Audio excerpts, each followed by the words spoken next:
So it's the 8, the 9, the 11, the 27 there. You're going to get a look at Super Dave. The man is racing from the time he gets up in the morning to the time he goes to bed. He's a competitor. He sure is. He's seen it all. He's been through it all. I mean, he's the man that I first saw driving the Miss Budweiser when I first saw some videos of H1 Unlimited. And it's just awesome to see him out here qualifying second and just as competitive as ever.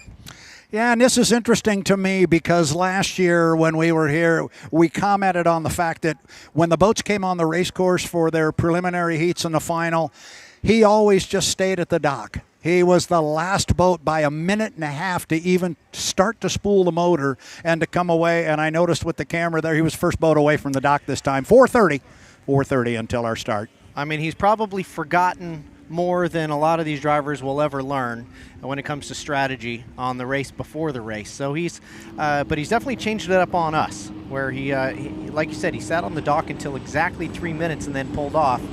Here he's the first off the dock and now slowing to a crawl on the front straightaway. Yeah, now just to remind our fans, this is a clock start. We're going to start in 4 minutes to 1 mark. 4 minutes from right now will be the start of a heat. But right now, the drivers do not know what lane they are going to race in. Now, Dave could hang a left right now. He's not going to. He could have hung a left-hand turn right now. If Jamie's going to do it, he can come down and turn left, but he's not going to be able to get in front of Mike and Corey, who are already coming off the bottom end of the race course. Corey on an inside lane versus Mike up the backstretch, and now Corey's going to pull up alongside teammate J. Michael Kelly. So this is the race before the race, Tanner. Nobody knows where exactly they're going to be when they hit the start-finish line, but they've all got a plan to get where they want to be, and looks like Dave is just going to cruise the race course slowly all the way around to try and claim lane 1. You're looking at Corey Peabody in the 9 at the top end. He's up there with teammate J. Michael Kelly, who's right behind him as we come up on 3 minutes. 3 minutes.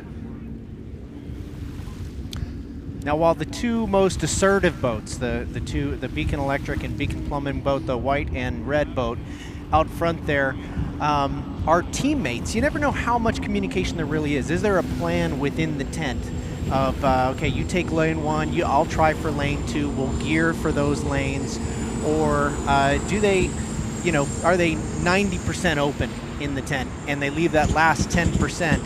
Although we do hear from JMK some misfiring a little bit coming up the start-finish line. Ooh. So Corey just cut the race course there.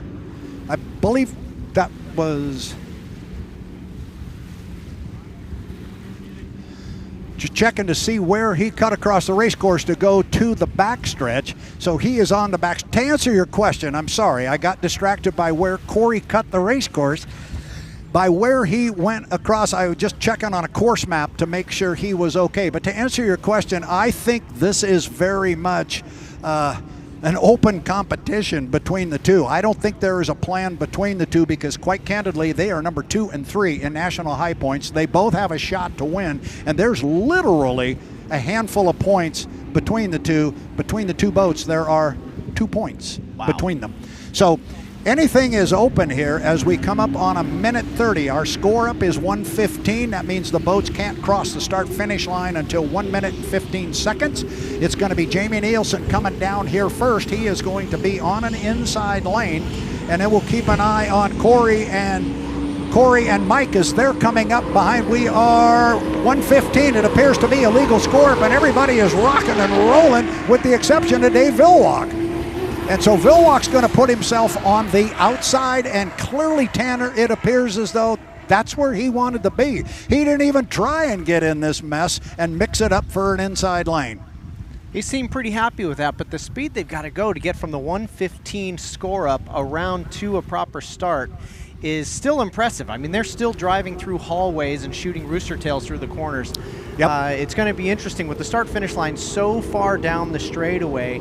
I'm not sure exactly. You probably have seen some of the testing and practice, but what the time needs to be at the last yellow buoy in order to be able to be full throttle across the start-finish line on time. It is about 12 seconds. So you're going to have Jamie Nielsen in lane number 1. Corey Peabody is going to sit in 2. J. Michael Kelly's going to be in 3. Dave Villwalk has caught up with the field. He is on the outside as we come up on 16, 15 seconds. Watch them, about a dozen seconds off that exit pin. They are there now. So by my clock and my calcs, and I'm not a driver, but I say go. Jamie retarded the throttle just a little bit, but this is going to be a good-looking 4-boat start. They hit the line 2 seconds. 1 mark, and I think it's legal, and Villwalk broke the clock on the outside. Dave Villwalk looked like he was right on the mark, and then it was Corey Peabody in lane number 2 was the second one across the line. Nielsen was across in 3rd on an inside lane, and then it was Kelly trailing the field, running in a hallway, and look at Villwalk and Corey Peabody. The start is clean, and look at the run off the exit pin. Tanner, this is a good race for 1st and 2nd and for 3rd and 4th. Both drivers pushing it absolutely to the limit. You can see Villwalk as they go by the bridge, get the gust of wind, floating the boat half of the straightaway, just walking it with those sponsons off the water. Incredibly risky, and side by side going into turn 2. Corey is really in this national high points race. He really wants to win this heat, but Dave is here to say, I have come to play, and the 27 is quick, and he's showing me an awful lot of speed on the outside. It's going to be Dave Villwalk with a 1-boat length lead as they cross the start-finish line at the completion of lap number 1. Then it's Kelly running in 3rd, Nielsen running in 4th. Villwalk is really showing me something, Tanner, on that outside lane. He sure is. They've broken away that 7-boat length and that rooster tail that you mentioned. There goes Corey. Corey is up and over. Corey has ridden up the rooster tail of the 27 of Dave Villwalk, and the boat rode up the rooster tail, went through it. He has blown over, and the boat is upside down, approaching the exit pin of turn 1. He has popped the canopy open.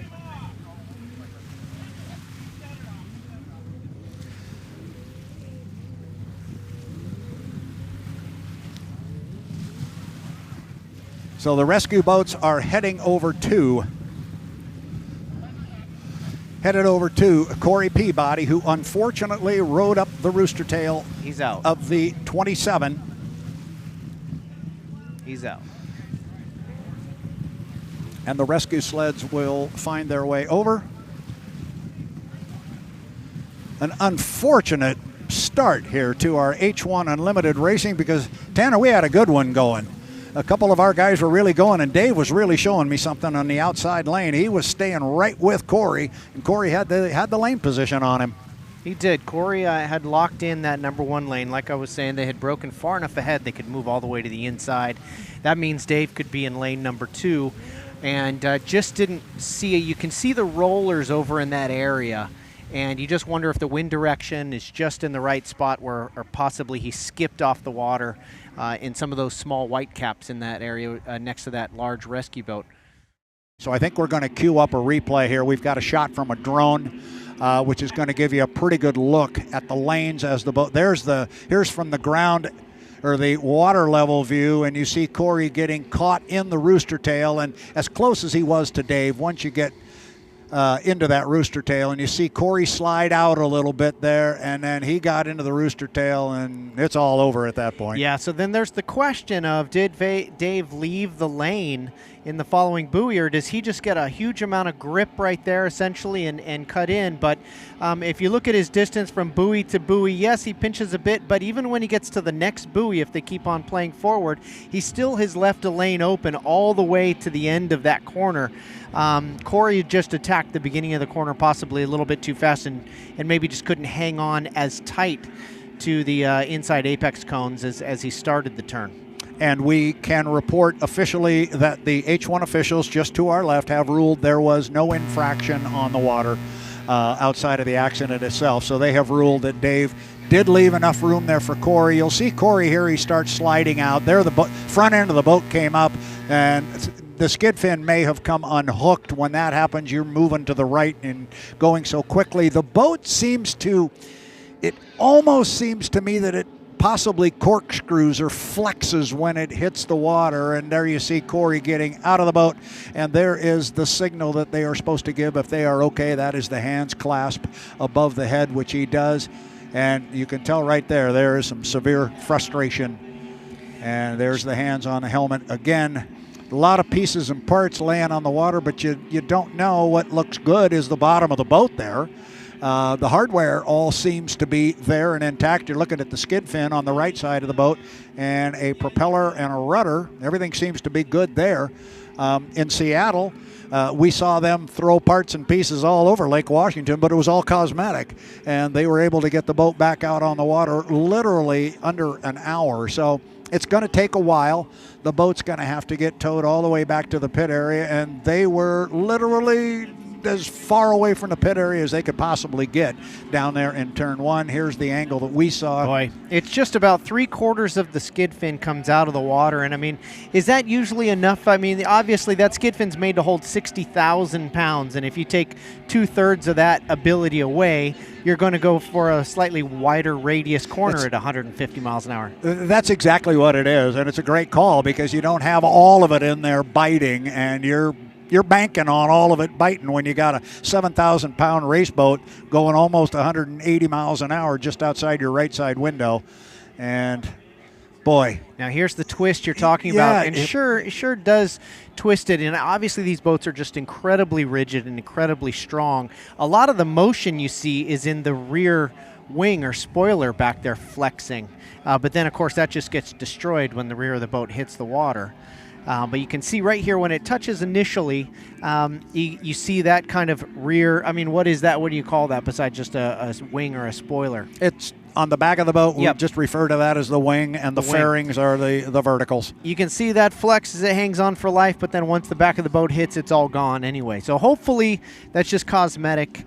Very dramatic, though, that's for sure. It was, and it was one of those things where we were watching a race, we're both excited, we're having a good time, and I say this all the time, Tanner, I don't care what class of boats we're running. They got some flat bottoms over there by the pit area right now. It doesn't make any difference to me. Just put two boats side by side. It is so much fun to watch, and we were really enjoying a very good boat race between two of the best in the world, and unfortunately it got cut short.